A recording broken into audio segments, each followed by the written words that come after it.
Isa siyang milyonaryong tao, may-ari ng isang malaking kumpanya. Tahimik pero mapagmasid. Sa mga nakaraang buwan, napansin niyang may kakaiba. Nawawalang pondo, reklamo ng empleyado, mga ulat na hindi tugma sa papel. At doon nagsimulang pumasok ang hinala sa isip niya. May nangyayaring anomalya sa loob ng kumpanya ko. Imbes na magpadala ng investigador, may naisip siyang mas delikado. Pero mas totoo, isang plano na walang nakakaalam. Kinabukasan, pumasok siya sa sarili niyang kumpanya, hindi bilang boss, kundi bilang isang janitor. Suot ang simpleng uniforme, hawak ang walis, yumuko ang ulo.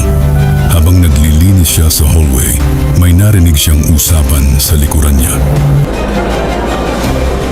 Isang babae ang nagsabi, "Ay janitor lang pala, kala ko kung sino." May sumigundang boses, "Hayaan mo na, mga ganyan, hanggang linis lang talaga." Hindi siya lumingon, hindi siya sumagot. Ngumiti lang siya ng bahagya. At sa isip niya, isang tanong ang paulit-ulit.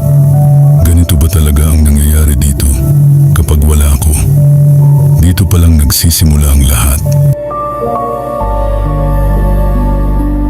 Sa mga sumunod na araw, patuloy ang pagpasok niya bilang janitor. Tahimik, mapagmasid, parang walang pakialam sa paligid. Habang naglilinis siya sa gilid ng opisina, biglang huminto ang mga yabag sa likuran niya. Hindi empleyado, hindi rin bisita, isang supervisor. "Hoy ikaw, hindi ba sinabi ko sa'yo kanina? Diyan ka lang sa likod." Tumayo ng tuwid ang janitor, pero nanatiling tahimik. Dagdag pa ng supervisor, "Huwag kang paikot-ikot dito. Janitor ka lang, tandaan mo yan." May ilang empleyadong nakarinig. May umiwas ng tingin. May gustong magsalita, pero natakot. Tahimik lang siyang yumuko at itinuloy ang pagwawalis. Pero sa loob-loob niya, may biglang bumalik na alaala. Mga reklamo, mga sulat, mga ulat tungkol sa pang-aabuso ng isang supervisor, mga papeles na hindi niya personal na inaprubahan. Mas humigpit ang hawak niya sa walis. Hindi dahil galit, kundi dahil malinaw na ngayon sa kanya ang totoo. Hindi lang anomalya ang problema sa kumpanya niya, kundi ang mga taong akala'y walang makakakita. Tahimik ang bawat hakbang niya sa mahabang pasilyo. Walang nakapapansin, pero bawat mata niya may sinusundan. Sa likod ng mga salaming pader, may mga usapang hindi dapat marinig ng iba. Mga bulong na puno ng kaba, mga pangalang hindi dapat mabanggit. Habang hawak ang mop at tila abala sa paglilinis, may ibang ginagawa si Lorenzo. Nakikinig. Pinagdurugtong-dugtong ang mga piraso ng katotohanan.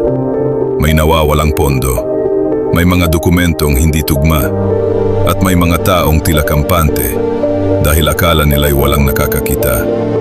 Ngunit nagkamali sila.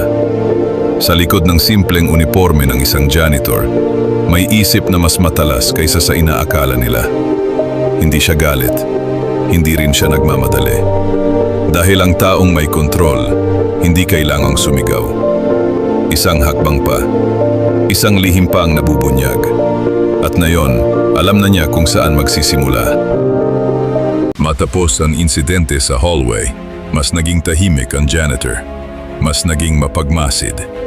Akala ng lahat, wala siyang pakialam. Pero may isang tao ang hindi nakatiis.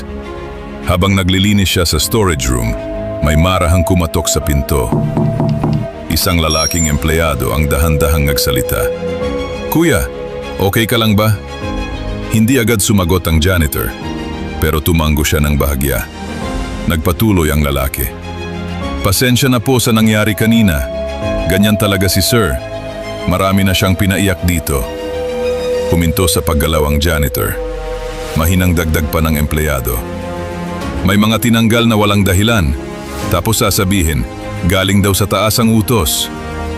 Unti-unting nag-angat ng tingin ang janitor. Sa taas. Ibig sabihin, sa kanya.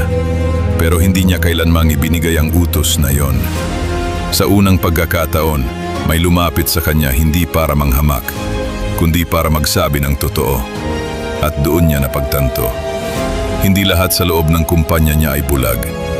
May mga taong naghihintay lang ng tamang sandali. At marahil, malapit na ang sandaling iyon. Lumipas ang mga araw. Ang bawat umaga, pareho ang eksena. Gray na uniforme, tahimik na hakbang, at isang mop na tila walang ibang ginagawa kundi maglinis ng sahig. Pero sa likod ng simpleng kilos na yon, may mas malalim na layunin. Habang abala ang lahat sa kani-kanilang mesa, si Lorenzo ay tahimik na nagmamasid. Hindi siya nagmamadali, hindi siya halata, at lalong hindi siya padalos-dalos. Sa bawat pagpunas niya ng salamin, may mga refleksyong nagsasabi ng higit pa sa nakikita ng iba.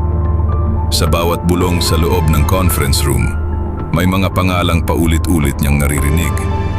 Sa bawat dokumentong nahuhulog sa basurahan, may mga numerong hindi nagtutugma. At doon nagsimula ang lahat.